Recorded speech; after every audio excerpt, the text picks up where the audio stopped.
Corruption. A word that echoes through South Africa's corridors of power like a stubborn shadow. And now, it's back in the spotlight, this time aimed squarely at the highest levels of the country's security leadership. But Speaker of the National Assembly, Thoko Didiza, says things are going to be different. This seventh administration, she promises, will not let these allegations slide under the rug. Not this time. Parliament has actually learned not only on the recommendations, or rather the reflections that were made by the Senzo Commission in his report.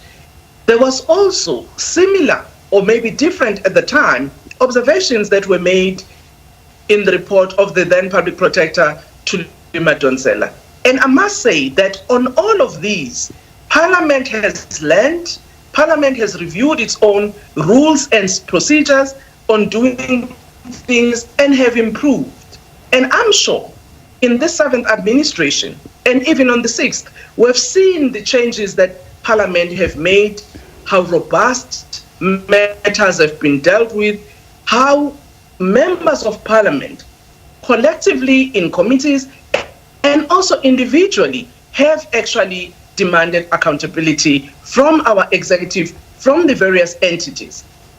So that indicates to you that Parliament has been improving where there had been concerns raised. And even now, Parliament, in my view, is taking serious consideration of the statements that have been made, and it is for these reasons that we are saying in 14 days these committees must come back to the National Assembly and actually advise Parliament on how these matters can be dealt with. You would appreciate that these matters cut across a number of arms of state.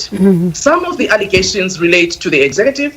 Some of those relate even to Parliament, as you would have read in the statement made by the General. So my view is that the public must appreciate that this is a matter that is serious, that concerns our country, that concerns our institutions, and it is important that we find a way as Parliament, in terms of our responsibility as public representatives with a mandate of holding the executive to account. It all began with growing concerns around alleged interference and misconduct involving Police Minister Senzo Mchunu and senior police officials. While the details are still being unpacked, the pressure is mounting. Whistleblowers, journalists, and even police insiders have sounded the alarm, claiming that some officials are working harder to protect each other than to protect the public.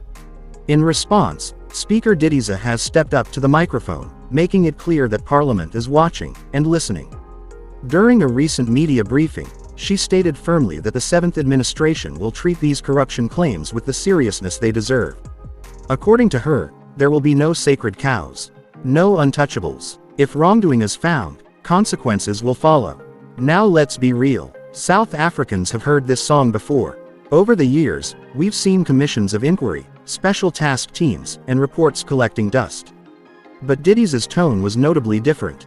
She acknowledged the skepticism and frustration felt by ordinary citizens, especially when it comes to those in uniform abusing their power.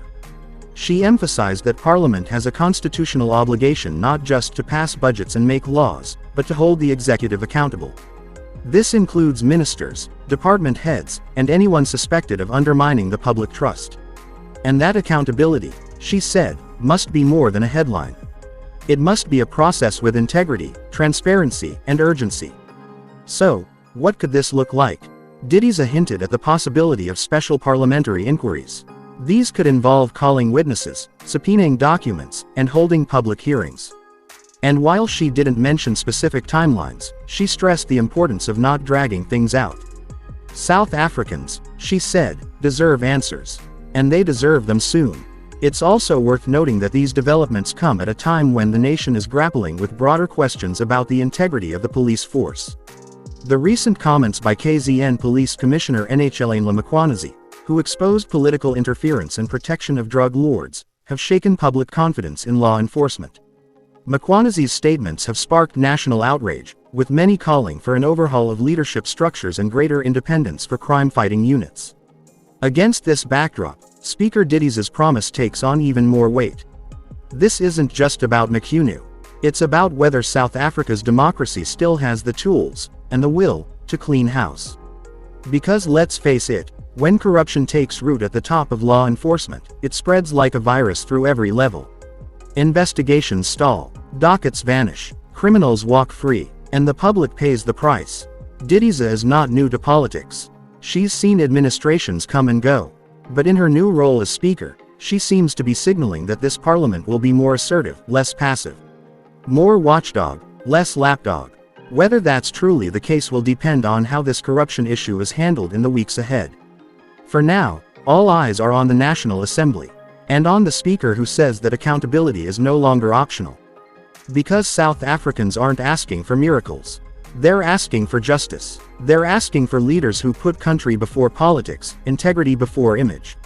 And if this 7th administration wants to be remembered for anything, it will be whether they finally had the courage to say, enough is enough. Let's see if those words become action.